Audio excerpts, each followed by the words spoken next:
I heard on the scanner. I'm like, okay, he was like, I heard on the scanner. I was like, quit listening. If it's not bad, we'll be there. I try to tell him, he won't listen. No, hey. I swear I'll be there.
Some of y'all can come on this other side if you want.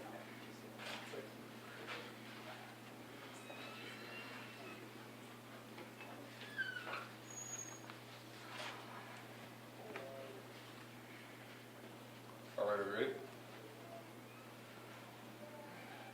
I think so.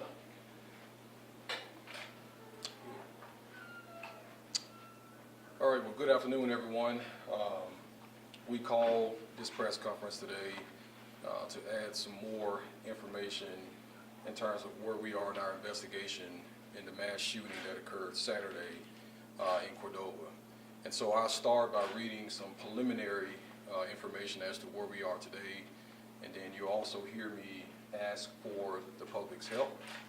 But then we also will hear from family members regarding who Mr. Corey Adams was, and also their partnership in our plea for the public's help in bringing this case to a conclusion. So you will hear directly from Corey's mom and brother. And so again, we'll start with just a few comments, or at least a little narrative on what occurred Saturday. So Shelby County Sheriff's Office detectives continue to investigate a mass shooting that took place at about 10:14 p.m. on Saturday, July the 19th, outside a residence on Fern Glen Cove in Cordova. When deputies arrived at the intersection of Forest Hill Irene and Walnut Grove, they found an adult male gunshot victim. They provided life-saving measures until Shelby County Fire Department arrived. Shelby County Fire Department personnel later pronounced the victim deceased on the scene.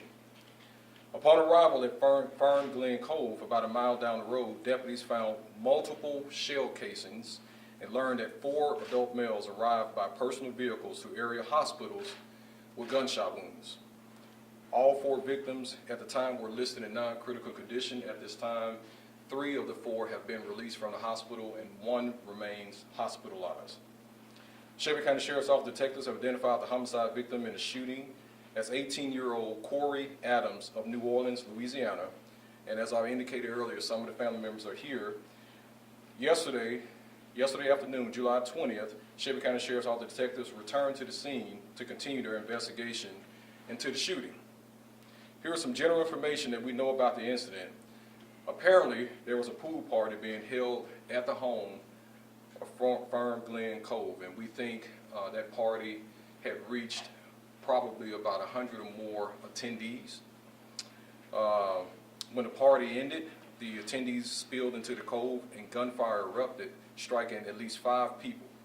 More than 40 rifle and pistol shell casings were found by detectives. And I want to say that one more time because that's important. More than 40 rounds by a rifle and a pistol were found on the scene by our detectives. The shooting remains an active homicide investigation by the Shelby County Sheriff's Office, and we're asking anyone with information to call 528-CASH or contact our detectives at 901-222-5600. Now, we're going to allow questions here in a moment of the Sheriff's Office personnel. The family will not take any questions, but here's what I want to invite. We have far more questions right now than we have answers. We know that more than 100 people were attending this party. So we know people saw something or they heard something. There are houses, other houses around where this pool party was held. So what we need, let's start with the neighbors. If anyone near this location have surveillance video, we're asking for you please to contact our detectives at 901-222-5600. We need to review that footage to find out if there's any pieces of evidence that we can use from that camera. Sometimes in these situations we have community members who will say, you know, I saw something on my camera, but I don't think it was anything much. We don't want you to be the person who makes that determination. Let our detectives take a look at that footage and determine whether or not we can use it to piece together this very complex puzzle right now. But then also for the more than 100 people who attended this pool party, I truly believe that somebody heard something, somebody saw something. We need you to step up. We need you to call us. We need you to call Crime Stoppers. This is how we reinvest in our city. We cannot allow this kind of behavior to continue in our community.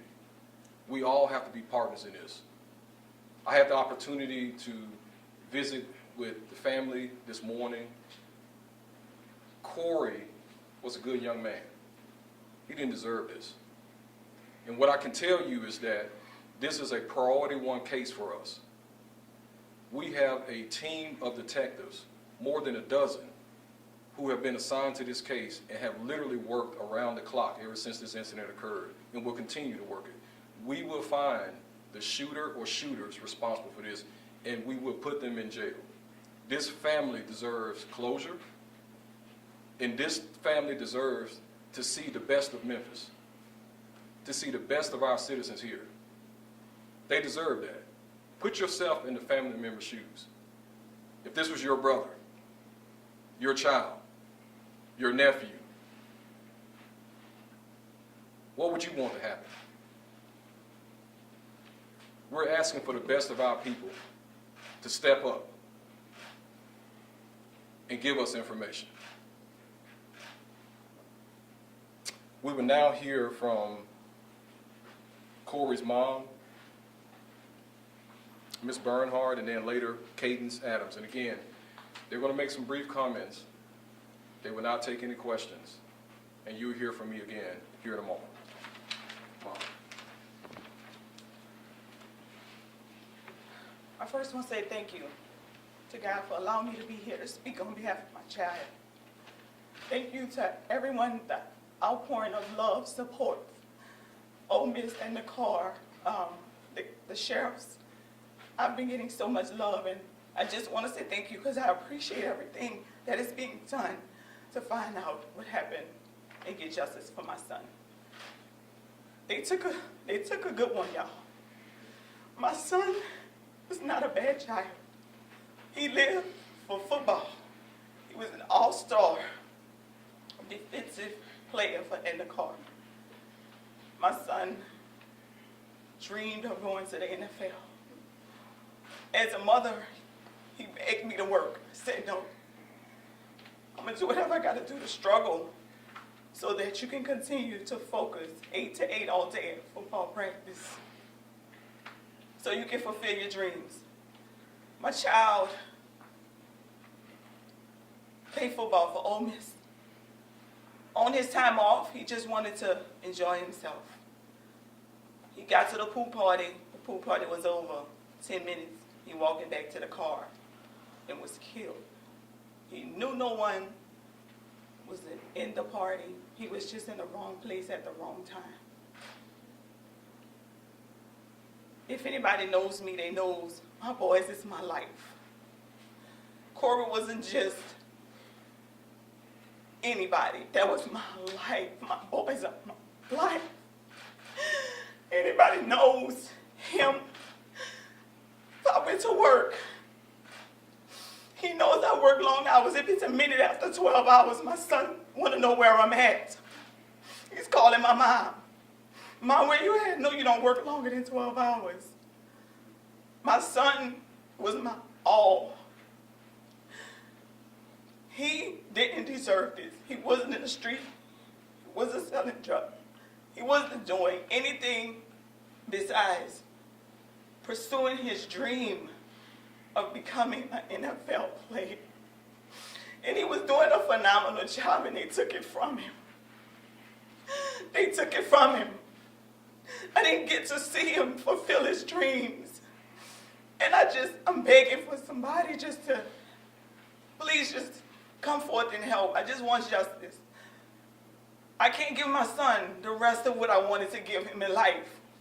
But the least I can do is give him justice. He was not a bad child. My child simply got to this party within 10 minutes, and he was killed, wasn't even in the party. From the time my child was born,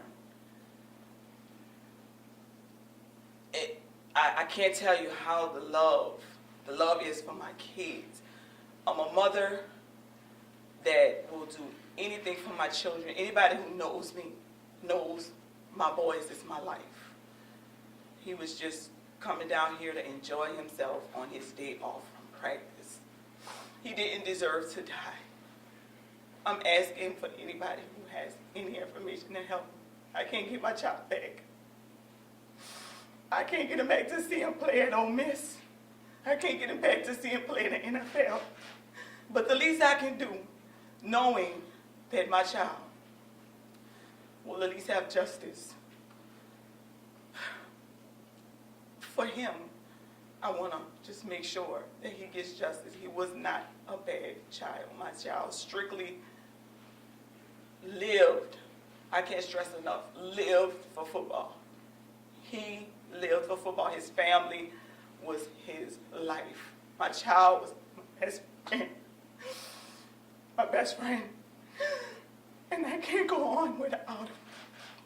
But I will, because I have 5 other boys that I've raised just as well as I've raised him. I'm that mother. Well, at 9 o'clock, you're not running the streets at 9. You're inside. I raised my boys to be really damn good men, and have somebody take it away from me seeing him pursue his dreams. I can't use the right words. It's so devastating. It's devastating. This is devastating. So I'm just asking anybody, please, I just want justice for my son. I just want justice for my son. My boys are really close. My boys are super close. All of them play sports. All of them play football. We're a diehard football family. And I'm asking anybody just to help me get closer by getting justice for him. My son would do anything for me, and I can't do anything else for him, being that he's gone. But this is the least I can do. And I'm going to share this, and I'm going to get down on my birthday on Wednesday. He texts me, and Mom, I love you so much. Happy birthday. You know, sometimes people don't have, have their mother or have such a good mother like you, and I appreciate you for being who you are. And I love you so much. You're so wonderful. Like, that's the type of things that my son just would tell me every day. He never forgot where he came from. Never. His family was his life. He didn't do anything wrong. My child was in the wrong place at the wrong time. And I just want justice for him. Please. And I thank you guys.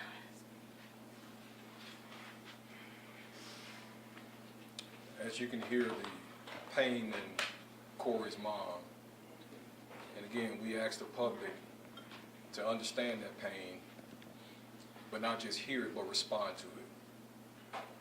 We will now hear from Corey's brother.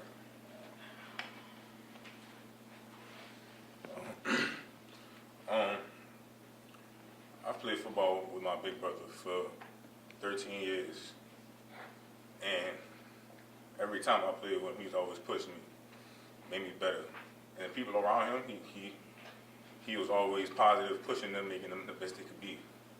He would walk in and just light up a room and make everybody happy, take up all those bad emotions. Even at home, he'll do what he can to make everybody happy and do what he could. My brother didn't deserve this, man. He just wanted to play football at Ole Miss and make it to his dream,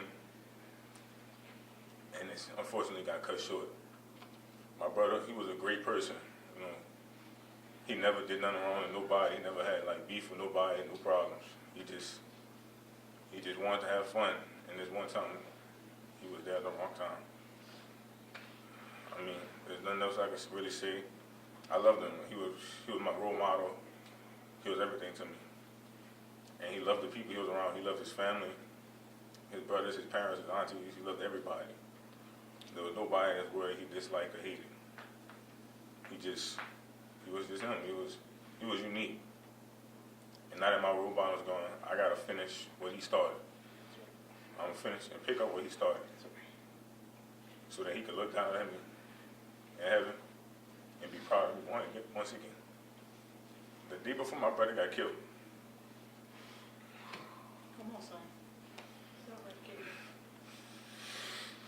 the day before my brother got killed, I was on the phone with him. talking about practice, how it's going, everything went. He told me he loved me.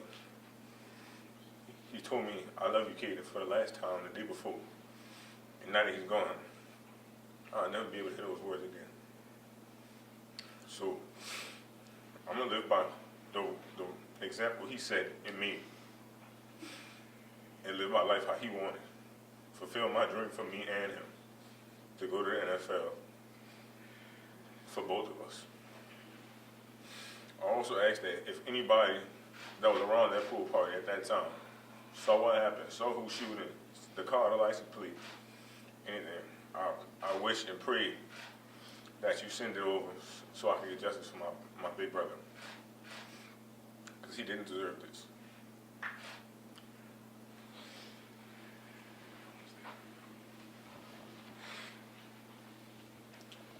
Thank you so much. As you can see and hear, there's a lot of pain in this family. They have a missing link.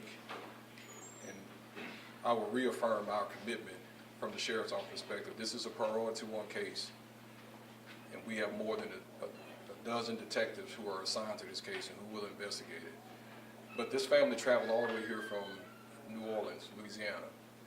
And since they've been here, they've been surrounded by some of Memphis's best people. And so off camera, we have Pastor Rufus Smith, we have Pastor Donald Johnson, and we have Pastor Singleton, who've been walking alongside this family ever since they've been here in Memphis, and we appreciate their attendance here today as well. And before I turn it over for questions, I do want to say something. In addition to a grieving family, we also have a grieving football team at Ole Miss. And so for the players and coaches at Ole Miss, we grieve with you. We hurt with you. We're going to do all that we can to bring closure to this family and to his family of teammates. We will not leave any stone unturned. And with that, I'll take your questions. You said that the shooting happened around 10:14 p.m. Do you know when deputies were able to get to the scene and then when the fire department, EMTs were able to get to the scene after that? So we don't have the exact breakdown of that timeline, but what I can use is a term immediately. When the call came out, obviously the call was going to come out as a shooting, and deputies are going to respond urgently to the scene so we can get that timeline combed out. But right now, again, we're in the infant phase of this investigation. Can we have the names of Corey's mom and Corey's brother? Yes, we'll share it with you following the press Okay, conference. thank you. Any more information on the 4 other people, 4 of the victims that were shot? Is there anything else you can give us? So- Or anything like that? So it's customary, we don't identify living victims in a case like this one. But again, 4 of them went to the hospital. 3 of them have been released. All 4 had gunshot wounds. 1 remained in the hospital and been treated for the gunshot wound. Do you believe this was an exchange of gunfire? I know you mentioned 2 types of shells. Yeah, so right now, there's no indications that there was an exchange. Of course, whatever I say today as it relates to the investigation, that can change. But there's no indication right now that there's an exchange of gunfire. But what we do know is that there are several, more than 40 shell casings found on the scene by at least 2 or 3 different weapons. So you're assuming you're looking for multiple people, or? 1 or more suspects. Is there a history of police calls in this specific area or neighborhood? Yeah, so that's something that we are looking into. We did have a call at that location earlier in the day. It was a noise complaint. We responded. By all accounts, it seems like the host reduced the music, and so we did not have another call there until we responded to the shooting call. Not saying the names of those other 4 people, but do you know if they were football players or just attendees at the party? Yeah, so I can't get into that. Again, we don't really share much information about any other victims that's involved in that. Any idea what might have led up to the shots actually being fired? Some kind of argument, anything? Yeah, so that's a question which we have as well, trying to figure out exactly what led up to the shooting, what happens moments before. Right now, it's just a very complex puzzle that we're trying to piece together, and that's a critical piece of information for us to learn, so then we can figure out what led up, what happened after that. The shooting itself, were the shots fired from inside that backyard, in the property, on the street? Can you tell us that? No, not right now. Obviously, our detectives, and there are going to be some things that we won't share here publicly, but I can tell you that we did find multiple shell casings on the street near the scene of where we found our victims. Are you able to share what type of firearms they were, aside from rifle and pistol rounds at this point? No, that would be getting into some of the granular details of that, and we'll just hold that information back for right now. Any other questions? Just give me a comment, I mean, 40 shell casings and at a party in a neighborhood, that's disturbing. Do you have any comment on that? Yes, it's absolutely disturbing, and I only can imagine for those who live near this location how terrified they are. And so we have instructed our deputies on patrol to increase patrol in that area so that we can add just another layer of comfort, hopefully, to a neighborhood that's absolutely shaking right now. And we can understand that. This is not something that is common for that community. We're also looking into this particular party, so there could be some additional charges that come from that. But right now, we're putting all of these issues on the table. But our main focus right now is getting justice for Corey. Thank y'all.